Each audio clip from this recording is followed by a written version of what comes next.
देखो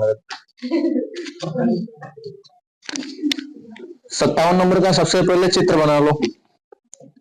चित्र बनाया सभी लोगों ने? जिसने बनाया है बहुत बढ़िया, नहीं बनाया है बना लो साथ साथ।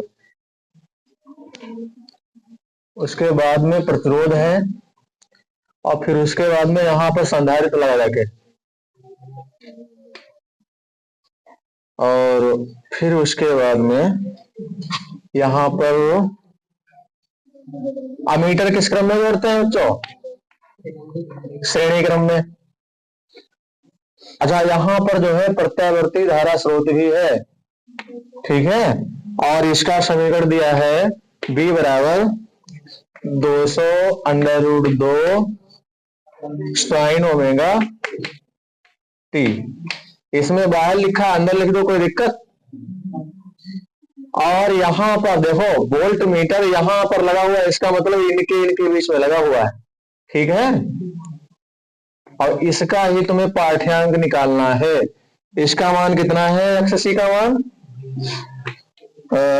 20 ओम, और इसका कितना है? 60 ओम, और इसका कितना मान है? 30 ओम।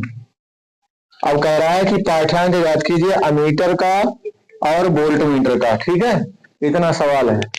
अब देखो इसमें डायग्राम से यल बराबर कितना है? 60 ओम। ध्यान दो, समझ में भी नहीं आता तुम लोग नोट बोर्ड करने लगे। जब हम पढ़ाया करो तो बोर्ड पे सिर्फ देखा करो बस, ठीक है। और आर बराबर कितना है? 30 ओम। और सी बराबर कितना है? नहीं गलत हो गया यहाँ पर, यक्सल, क्योंकि प्रेरण प्रतिघात और धारती प्रतिघात, ठीक है। कितना है? 20 ओम। तो सबसे और हाँ, यहाँ पे समीकरण से भी तुलना करा दो। b बराबर 200 √2 sin ओमेगा t, ये समीकरण 1 मान लो। तो समीकरण 1 की सबसे पहले तुलना कर देते हैं। समीकरण 1 की तुलना b बराबर b0 sin ओमेगा t से। अब यहां पर देखो b0 की जगह क्या है? 200 √2 है, बस ऐसे तुलना करते जाओ, बाकी सब वैसे है, ठीक है। इतना है सिर्फ। अब सबसे पहले हमें क्या निकालना चाहिए? प्रतिबाधा, क्यों प्रतिबाधा जब तक नहीं निकालेंगे तब तक इसमें अमीटर में जो पाठ्यांक है वो नहीं निकलेगा। तो z बराबर क्या होता है?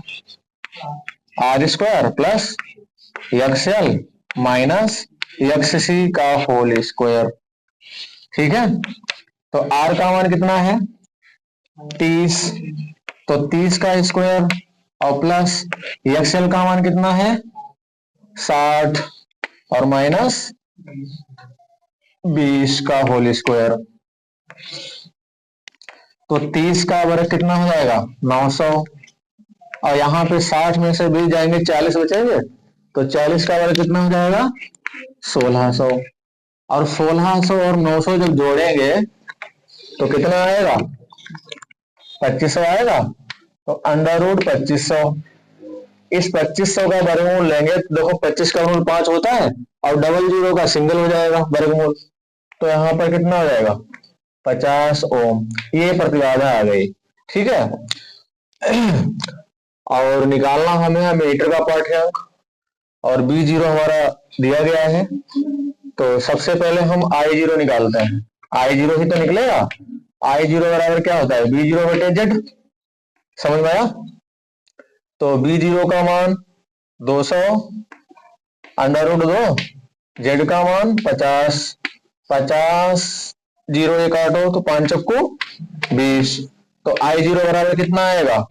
4 √2। ये जो है धारा का शिखर मान है, लेकिन जो पाठ्यांक होता है वो क्या होता है? धारा का वर्ग माध्यमूल मान, ठीक है। यानी अमीटर का पाठ्यांक, अमीटर का पाठ्यांक क्या हो जाएगा? I_RMS बराबर I0 बटे √2। ये सूत्र तुम लोगों ने पढ़ा है, सब कापी में लिखे हुए हैं, समझते ना? चुप्पा चुप्पा उतार रहे हैं,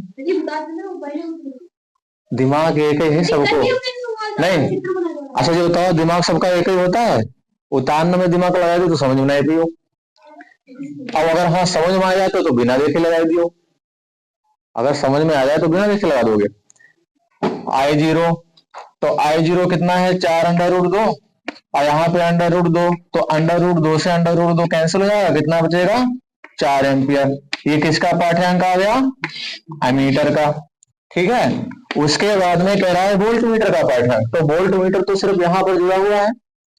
एक चीज ध्यान रखो हमेशा कि जो धारा जाए, पहली बात तो प्रत्यावर्ती स्रोत में पता ही नहीं होता है कि धारा की दिशा किधर है, क्योंकि उसमें प्लस माइनस स्थिर नहीं रहता है। ठीक है, कभी उस पॉइंट पर कुछ, कभी उस पॉइंट, हमने बताया था उस दिन। और डीसी में निश्चित होते हैं। तो यहाँ पर जब धारा जाएगी तो ये सभी जितने भी है किस क्रम में, श्रेणी क्रम में है। तो धारा श्रेणी क्रम में समान रहती है, तो धारा इसमें और इसमें जो है वो समान ही रहेगी।